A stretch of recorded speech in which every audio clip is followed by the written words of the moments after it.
can't eat shit on it. No. Because you will feel like shit. Yeah. You feel awful, doesn't it? Yeah. You will feel like shit. You've got to eat, your greens, you've got to eat little and often.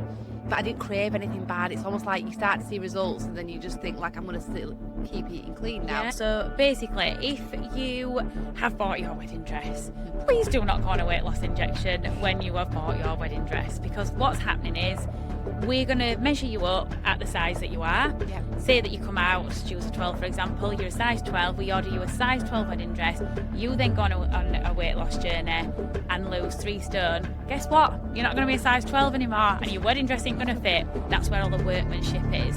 That is why your bill will be extortionate. Now, we have seen, we'll say it, £1,000 bill to remake a dress. Hello everybody and welcome back to this week's episode of Bestie and the Boss. This week we are going to be talking about Mounjaro and marriage. Other weight loss medication is available. But we want to talk about the stigma subject, and we've thought about this for so long, haven't we? Shall we talk about it? Shan't we talk about it? But we've got somebody that can talk from experience here in Mounjaro, Emma.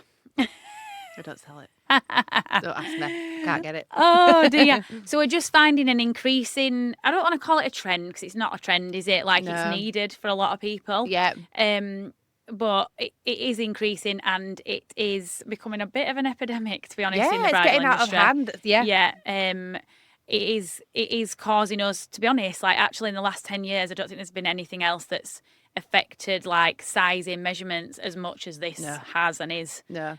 So we 100% need to talk about it because we need to educate the brides into understanding how they can be on weight loss medication if they want to be, but not incur tons of charges, basically. Exactly. And I'm in no way a medical professional. No. So obviously, I'm just telling you my experience from it. So how I found it. Yeah, 100%. So you're in the hot seat today and I'm going to interrogate you. Okay. So basically, let's set the scene here. Let's start off with why did you go on, you're on Mounjaro, right? So why did you go on Mounjaro? So I found, I don't know whether it was my age or kind of like lifestyle, but I just found myself that I couldn't lose the amount of weight. I'd lose a pound here, £2 there, put on to pound. Like it, I never really yo-yoed. I'd never lose like a significant amount of weight that I was happy with. I know I needed to. Yeah. A lot of people say to me now, like, oh, you never looked like you needed to lose weight. But I think I always carried it well. I think you dress well sometimes for the way you look. Yeah, you know how to dress for your size, and you're tall as well, so carry it better. You carry it differently. My mum always says, like, my mum can put a stone on, but she's 5'3". Yeah. And feel really overweight. Yeah. Whereas, like, you do carry it different when you're taller. So I kind of did the research. I'm a proper scaredy cat, as you know. Like, never taken a drug in my life. I'm very careful with my alcohol when I drink alcohol. Yeah, I like to get drunk, but I'm always kind of like, I'll go on to water when I know that. You never really do get drunk. No, I'll just be kind of like happy medium and I know when to stop. So something like this for me was really quite scary and quite, I tried to get as much information as I could from other people that I knew that were taking it. Watched a million TikToks. TikTok is my Bible. But I know TikTok is TikTok, but there's a lot of people on there with experiences and giving advice out. So I decided to go on it probably November last year. Did my research. And for me, I found it really good. I'm nowhere near here to say, like, this is amazing, everybody should do it. But I've had no real side effects on it. The weight's come off quite. It's come off quickly, but it's come off still steadily, though, hasn't steadily it? away. Yeah. I've eaten really well, like high protein. I've probably eaten more now than I've ever eaten before. Yeah. Because people always say, like, oh, you're cheating and things like that. Whereas you're not cheating. All it does is suppress your appetite, which for me is a great thing. Like, you've always said to me, you don't eat. Yeah. So before I was on it, like, people used to say to work, I was like, oh, we had dinner and things. But I always found, like, I'd never eat breakfast before. Yeah. I'd bring something really crap for my lunch, like a sandwich and a packet of crisps, or sometimes nothing. I might even just bring, like, a pasta or something. It would be really, really crap. For me, it was once I got home, little one was in bed, I'd have my tea late on a night, and it'd always be something crap like pasta or beans on toast or things like that, which isn't relatively bad, but I wouldn't eat many like vegetables unless we had like a proper like roast dinner or something. I'd never kind of factor in protein, things like that. Whereas I think it's made me feel you can't eat shit on it. No. Because you will feel like shit. Yeah. It Yeah. makes you feel awful, doesn't it? Yeah. Yeah. You will feel like shit. You've got to eat, your greens. You've got to eat little and often. There's been a few occasions where I felt a bit sickly, but that's because I haven't eaten, or I've just got to the end of the day and thought, oh God, I haven't eaten anything for like a couple of hours. And your body just kick in to think, right, you're failing a bit here now. You need to eat something. And when we went on that night out, you were sick, weren't you? And you're never sick. No, and I think that was But the awards that. Yeah, but we hadn't. Do you remember we hadn't eaten? Yeah. So we got the train. We drunk copious amounts of prosecco. We went for that cocktail, and then we didn't have any real tea. It was like bowl food. Yeah. Well, my body just went into complete probably starvation mode, and then we didn't eat when we got back. We were waiting for pizzas. Oh, gotcha.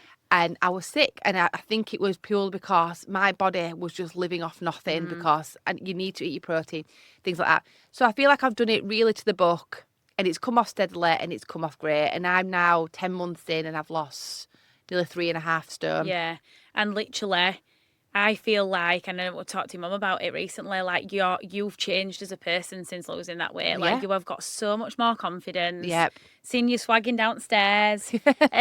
You're literally like, you're not a different person, you're still Emma, but you've just grown in confidence so much. Yeah. And it's like, it's what you needed, 100%. Because I wasn't happy at all. No. Like I could tell the way I looked, like I wasn't happy.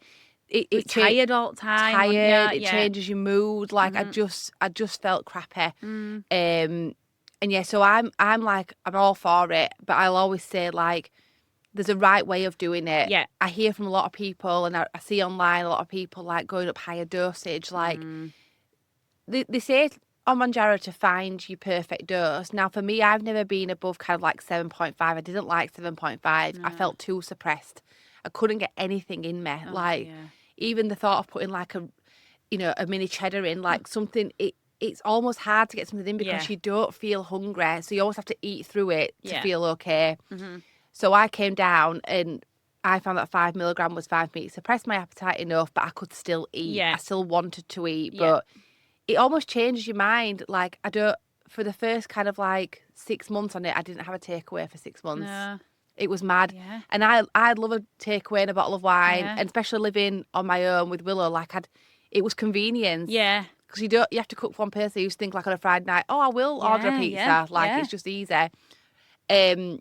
But I didn't crave anything bad. It's almost like you start to see results, and then you just think like I'm going to still keep eating clean now. Yeah. But yeah, I do hear like a lot of people going, I think the highest you can go is 15 milligrams. It's crazy that, isn't it? Which is, I can't, I don't know how people survive. No. And obviously I feel like I've got to a point now where my body said, you're okay now. Yeah. Because I'm not losing really.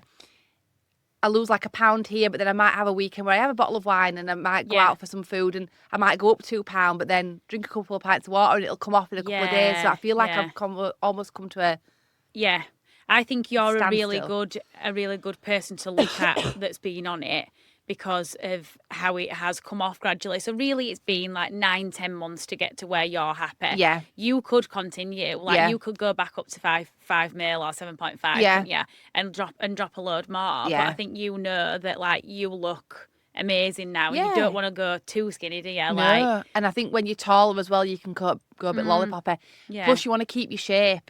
Going on to wedding dresses, things like that. I tried a fitted dress on the other day. Yeah. I would never want a fitted dress for my wedding day, but it has made me think like I could probably wear fitted now and I'd feel comfortable in it. Yeah. But I've not really lost it off my boobs I have definitely lost it off my boobs, but I feel like it's just come off enough nicely now. Yeah, exactly. You don't want to lose your shape. And when you're older, you don't want to lose it off your face. I know. Not that I'm like decrepit, but no, that is it. You don't want to lose it off your face. 40 next year.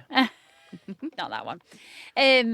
Yeah, and I think like so like we know, don't we? There's no point lying about it. We know that people get it when they shouldn't get it. Yeah. So like when they gave you Mounjaro, you went through the proper measures and everything, didn't you? It was quite strict. I almost felt like I was under interrogation. So I needed to provide, I needed to contact my doctor. I needed to get like a blood pressure.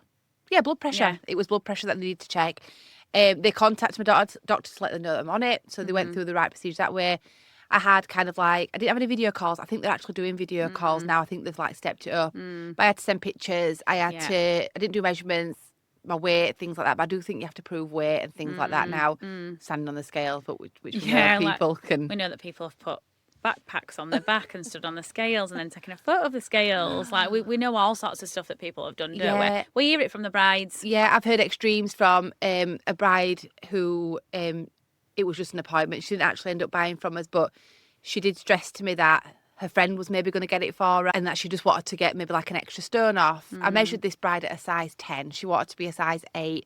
So she really was probably a size 8 in high street clothes then, because we all know sizing is really small. That for me was kind of like a, oh my gosh moment. Like, ridiculous. And I looked at her and I said, you do not need to. She's like, I just think I'll feel more confident at the size 8. And this is what it's doing to people. Yeah, this is what it's doing to people. And it's making people think, oh, we all think it, like we're getting married, oh, let's lose a bit of weight for the wedding. And like before this, that there was always that, wasn't there? There was always a bride saying to us, I want to lose a bit of weight. And we used to just ignore it in terms of measurements because we'd think, you probably would. Let's face it, 9 times out of 10, people don't lose the weight, do they? No. Sometimes they put it on. You relax, don't you, when you're getting married and you eat more and you're content. Yeah, you're happy. So we know that there's always the yo-yo diet around weddings, like there just is. But now that Mounjaro and other medications available, it is ridiculous that people are using that as a quick fix to lose a stone so they can be skinny on the wedding day. Like, that is not what this is for. No. Like,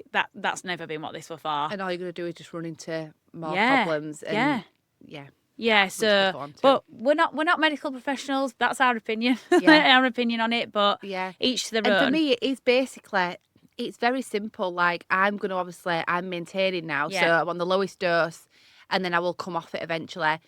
But it is your brain. So basically, I know that all I'm doing is that injection is not making me slimmer. No. It is keeping me in a calorie deficit. It's not allowing me to eat over my calorie deficit. So I know that when I was not on it, I was eating the wrong thing. So I might not eat anything throughout the day, but then I might have a 1,000 pound, and 1,000. What, are you eating 1,000 pound steak at home? 1,000 calorie pizza at tea time. Yeah. And not have not eaten out all day, so you've starved yourself. And then had a whole calories and a glass of wine in one meal at the wrong time of day, and that's it. That's all I've done. Yeah. Whereas it's easier said than done, but all you need to do is keep in a calorie deficit. Yeah. And we're not saying that the jab isn't great for people. Yeah, I know I need to do it, but it's a case of when you do it, it can't be done after. Yeah. This is the issue. So this is where we'll lead on to talking about why we need to talk about this matter, don't we? Because it is becoming increasingly frustrating, I suppose, and frustrating for the bride as well. Yeah, stressful for everyone. Yeah, really stressful. So basically, if you have bought your wedding dress, please do not go on a weight loss injection when you have bought your wedding dress, because what's happening is we're going to measure you up at the size that you are. Yep. Say that you come out, choose a 12, for example, you're a size 12, we order you a size 12 wedding dress, you then go on a weight loss journey and lose 3 stone, guess what? You're not going to be a size 12 anymore and your wedding dress ain't going to fit. It is very simple maths, but for some reason, people don't seem to understand this. No. A stone is a size. A stone is a dress size, pretty much, isn't it? We always say. A little bit more, I'd probably say. Yeah. But like, you could be in size 18s in some wedding dresses, couldn't you? 20s, yeah. Like, this is the scary thing. I would never have looked at myself. But we didn't, did we? We look back at videos and we're like, who is that? Some fitted dresses, depending on the material, Mikado satin in particular. Yeah. I would struggle. We've got a dress, I think, is it Avonia? Yeah, Pronovius. Yeah. Pronovius are small anyway, but the 20 on my bum would just go, and it'd be tight. Yeah. I would not be able to sit down in it. And you look at that and think like, and that's why a lot of brides go into that and they try it and then we give them the size and then they go into a massive panic and think, I don't want to be ordering a size 20 wedding dress, and they'd spiral out of control. Go on the jab, they come back, the 3 stone lighter, the 3 dress sizes smaller, then your dress can't get fitted to you, and then shit hits the fan. Yeah, literally. Massively. So imagine you're a size 12, you then go on Mounjaro and lose 3 stone like Emma has, you're then going to be a size 8 in a wedding dress. Yeah. Now, wedding dresses can be made smaller, as we know. It's much easier to make a wedding dress smaller than it is bigger because it's only got a certain amount of seam allowance in it. But when you've got a dress that is say it's got 2 points here. Yeah. Are we making that smaller because your points are under your armpits and there's nothing we can do about it? Like, I don't think people understand that a construction and the shape of a dress can be changed that much. So you're making a new dress, basically. Yeah, it's a remake. Your seamstress. Yeah. So you're then basically having to see the seamstress. She's then being like, oh my God, this dress is miles too big for you. I need to remake the whole bodice. The bodice is the most expensive part of a dress because that's what's got all the structure in. It's got the bone in. That's where all the workmanship is. That is why your bill will be extortionate. Yeah. Now, we have seen, we'll say it, £1,000 bill to remake a dress. Yeah. And of course it's going to be £1,000 because I don't quite think that we will get Adele in here, you know. In December, we're going to get Adele on, definitely, because it's quite a time for her then. Like, right now, she's got 11 brides dresses to alter before Sunday. Because she's going on holiday, bless her. But I don't think people quite understand how much work a seamstress has to do. No. None of us understand it. I'm 12 years in and I don't understand it. I don't know how. I always say to Adele, like, do you drink a lot of wine? Yeah, like, no. How do you get through like the stress of it? Because I struggle I can sew a button on, but it's little fiddly things like it's a lot. It's a lot. It's a massive job. We need to educate you guys as the brides and the public on how much work those seamstresses are doing because you need to understand why bills are so expensive, basically. Yeah. So yeah, I think from us, what we're saying is, right, you want to go on a weight loss journey, do it before you order your wedding dress. Yeah. So you've seen it's taken Emma 9 months to do it steadily and healthily. Yeah. Do that when you get engaged. Yeah. Not when you decide to buy a wedding dress. Or even if you're not even, like, look at me, I'm not anywhere near being engaged or anything. Like, do it for you. Yeah. Don't do it for your day. No. Like, everyone knows you as you. Like, everybody knows what you look like. People see you differently to how you see yourself. So be happy that you're engaged. Be happy that you're getting married.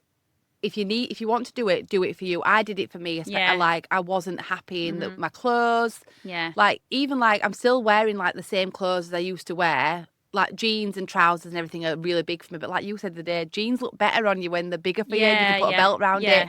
Like, I just feel comfortable in my own skin now. I feel like it's just, you need to be.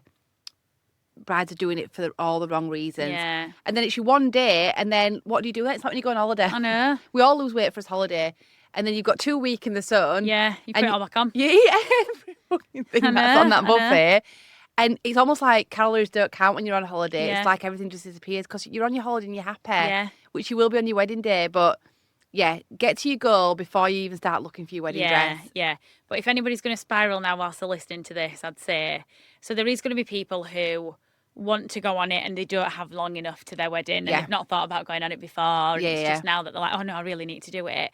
You can come and buy your wedding dress and we can defer measuring you. So what we can do is we can place the order with the designer and we then input the size. Yeah. Because they have to make blocks anyway, so the process can begin basically without your measurements. But we can only do that to a certain point because there is a lead time on wedding dresses, which is a lot longer than most people think it is. You know, we're looking at, what aren't we, like minimum 4 months. Yeah. Minimum. She'll shout at me for that later. Yeah. So, it's way more than that. So, you know, we can do that. But that then, if you are very close to your wedding, might incur a rush cut fee. But I'll tell you now, that rush cut fee will be a hell of a lot less than having a frigging remake. Yeah, of course it will. Yeah. Rush cut fee is what, £200? Yeah. A lot cheaper than having your dress altered down 3 sizes. Yeah. And even like little things like, I remember Adele altering a dress for us, which was fitted and a low back. This particular bride wasn't on any sort of weight loss medication. She just lost the weight through sheer determination and going to the gym. Because it was fitted, it was low back, she had to change her dress. Yeah. She had to buy a brand new dress because if you think of a low back dress, you run out of material completely. So she'd taken it in until she couldn't take it in any further because there was that much spread material. across her back because it's coming round into the sides. Yeah, she completely had to change her dress. Yeah, I know, and this is the thing. And like, that dress has gone to waste now. Yeah. Probably in the bin. We're not miracle workers like I wish we were, but we do need, you know, hopefully we're doing this for the whole of the industry as well because we know that other stores are really struggling with it. Yeah. And so please help us. Yeah, and I'm all for it. Like I always say, like it's been a miracle drug for me, but it just needs to be done at the right time. Yeah. And for you, like do it for the right reasons. Yeah. Don't be doing it because you've got a stone to lose. Yeah, absolutely. I'll think about it. I could do with it. Jam me a bit of yours. You drop a stone. Yeah, well, I don't eat. This is the thing, I don't eat. Yeah, but apparently your body your body stores, doesn't it, when you don't eat, apparently. I don't drink enough water, that's my issue. If I have bad days where I'm busy and water is key. Yeah. If I drink no water, I will not lose any weight. And that's what Mounjaro does, doesn't it? Like Claire said, you're really thirsty, aren't you? Yeah. So it forces you to drink the water as well. So it shows it is water retention, why people hold And they say weight. to drink 2 to 3 litres a day. Yeah. 3 litres is hard. Yeah. And I know some days I'll drink less than a litre. Yeah. And I won't move on them scales. I might even go up. So water is key. Yeah. Just drink loads of water and stay in a calorie deficit. Do Rosemary Connolly workout videos. Step class. Sarah will be a personal trainer next week. And a nutritionalist. Should get James's sister on, that's what she is. Oh, is she? James's sister's a nutritionalist, yeah. Nutritionalist. What is that what you call them? Nutritionist. Is it? Nutritionalist. Oh, I thought it was. God, it's like bloody saxophonist all over again. Nutritionist. A nutritionist. Is it? Not nutritionalist. I'm going to ask her on Sunday what it is. That. She's coming for a Sunday dinner. Sophie also did nutrition Oh, she did? university. So why is Sophie not bloody telling us all what to do? I know. She's keeping the skinniness to herself. Amazing. Right, so thank you all for tuning in to this week's episode, and we'll join you on the next one. Yay.